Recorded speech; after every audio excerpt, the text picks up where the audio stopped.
Hello guys, in this video, I'd like to share with you guys the experience of joyfulness. And this is one of the things that I have experienced lately, something that I have rediscovered from attending one of the 7 sessions in meditation practices on joyfulness.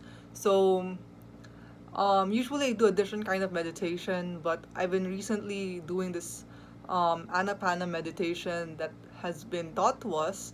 And in the first week, we did peace meditations, and it has been good. It has made me become more grounded as a person. It has made me live more in the moment and kind of helped me get rid of a lot of worries and anxieties in today's very weird situations in our lives. However, like I said, this week what we did was joyfulness meditation, and I'd like to share with you guys points in what we learned or the insights that I also had from just today actually. So one of the things that I had as an insight earlier was that people tend to put conditions. People put conditions on allowing themselves to feel joyful. For example, people put for ourselves that you need certain things in order for you to feel joyful. For example, um, you need a certain career, you need a certain situation, opportunity, or let's say job, employment, or material things even. So some people think or believe that they would be happy if they were to get um, a certain device or iPad, let's say for example, or iPhone, or a nice watch, or a nice car, or a nice house.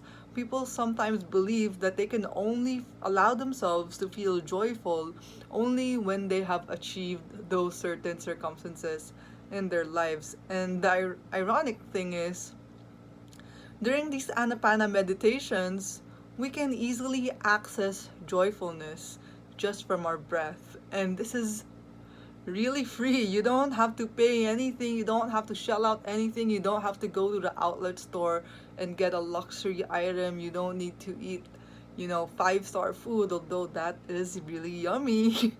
But joyfulness is from our breath and it's totally free. So, an anapana meditation, you focus on, your this part of this triangle, is what I mean. You focus on that. That's one option. Or this triangle over here. That's another option.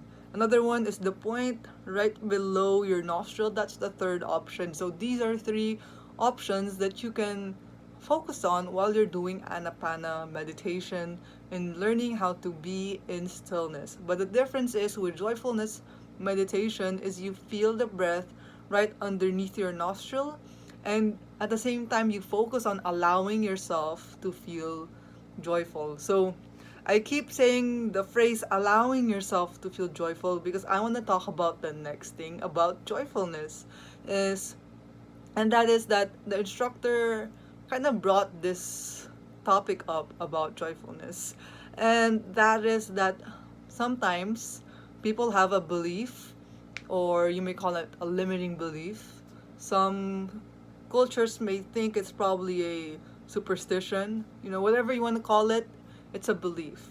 It's a belief that people have that if they are joyful, there's too much joyfulness and something negative would ensue afterwards. So one could have, let's say, a tragedy or an accident. And to make this example more clear, is let's say you picture a person or a family who's about to go to their relative's house on Christmas Eve.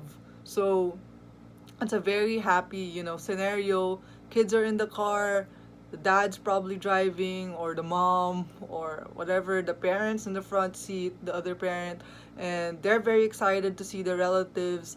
The children are excited to see the gifts. All this joy that we have on this scenario brings about a certain feeling that if we're too happy or we're too joyful, something negative might ensue afterwards. And that is one of the biggest limiting beliefs that people also sometimes unconsciously acquire throughout their experience in life. And even I myself, I had that experience when I was younger. So let me just tell you a quick side story, and that is that when I was younger, I think this was around 13 years old or 12 years old, where I was just so simply happy or joyful about, you know, the the smallest things in life, the simplest things in life. For example, simple Filipino food like, coconut juice, or let's say steamed peanuts, or ice cream. Those were my simple joys. Things that, things that, are just so simple, but they brought so much joy to me. Maybe running around the department store or the malls here in the Philippines. That was my activity when I was young that made me so happy. So there was this one particular day that I was in the mall doing grocery shopping of all things, and I was just so happy. I was running around the hallway of the mall, and I was just horsing around, and I even got hot dog. I just remember it so vividly that I got a hot dog, I bought a hot dog, I ate it, and I was just so happy. I went home, I was so ecstatic. I was running around the house and just having the time, spending time of my life, and spending time with my relatives as well. And I mean, it sounds like I'm a very hyperactive kid, but I was. And that made me really happy. That made me very ecstatic, to say the least. There's no word to describe. I mean, the things that I'm saying that I did when I was young, they sound so simple. I mean, I didn't get anything like special, like, a special toy or anything like that. Nothing expensive, just simple stuff. Yet I was so happy. But the unfortunate thing was, during the night, I actually injured myself, and it ended up a trip to the emergency room, and it was a very, very painful and excruciating injury, to say the least. But the point of the story is, the next day, reviewing what happened the previous day, one of my relatives said plainly, and I don't think he had a negative intention really, but he said that, it's a Filipino superstition that, when you get too happy, you have too much happiness, there's an exchange, or there's a payment for the happiness, and that is that something bad will happen. So in that case, I got injured. So that was one of the experiences in my life that was so unconscious, and I was a kid. I wasn't really that grounded yet. I mean, I'm not saying all kids aren't grounded, but during that time when I was a kid, I wasn't grounded to become conscious enough to catch that particular limiting belief. I just allowed that limiting belief to kind of I just allowed myself to kind of subscribe to that limiting belief. And I shouldn't have, but I did.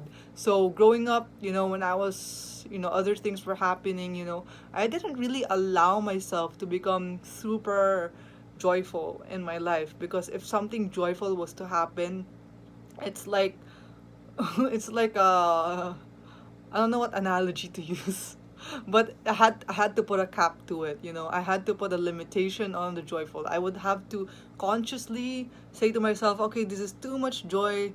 Let's stop. Let's stop feeling this joyfulness. So this one of the things that really surfaced in that session was that belief. And one of the things that I also learned from consciousness class is a very simple trick. So if you guys have anything like a psychological imprint that you had subscribed to when you were younger, or maybe in your experience in your life, there is a simple catchphrase that you can say in order for you to free yourself from that unconscious belief or experience. And I don't know really what the explanation is, how this catchphrase really works, but it works. So let me just say it to you guys right now, and that is POC and pod. So if you have like any of those things that I said, just say POC and pod, POC and pod, POC and pod, and you will just forget. Not really forget, because in psychology, there's no really forgetting, but you'd be the feeling from that experience would basically detach. So we have experiences in our lives, and basically we attach the meaning we put into those experiences. And if you say pock and pod, pock and pod, pock and pod, the meaning will detach, and you can free yourself. You can allow yourself now to feel joyful. And one of the best things about joyfulness is that it's totally free. Like I said, you don't have to shell out any money at all. And that's the best part. That's the really best part about joyfulness, is it's not induced by something external. Okay, one of our classmates, should I say, in the session even brought up the idea that joyfulness and happiness can be two different things. She said, because happiness could be something, like induced from external things, like if a certain condition was met, or if you were able to buy a certain item that you really wanted. That could be happiness, whereas joyfulness is something more subtle, it's something more light of a feeling, and it's not something fleeting, but it's something more sustained in a way. So it's up to you guys for you to experience, it's up to you guys for you to interpret. And I'm just giving this video to give yourself an invitation for you to allow yourself to feel joyfulness as well. So, I hope this video has been really helpful, and if you do, please do like this video. Please do share this video to your friends or family, and I hope that everyone can also become as joyful as a monk. That's just my analogy, but anyways, guys, I hope you guys are joyful in your homes or wherever you guys are. But I just want to add, even though I'm about to, go away from this video, but I just want to add that, with the weird times that we're experiencing right now, there's a global thing that we're experiencing. You don't have to think about that in order for you to be joyful. You can be joyful regardless. Some people are thinking, we're in these weird times, and therefore it's hard to be joyful. People are worried, people are fearful, and all these negative emotions, but it's your choice, guys. There's no condition that is needed to be met. There's no requirement, there's no prerequisite for joyfulness. It is totally free and totally accessible to you if you choose it. So, thanks.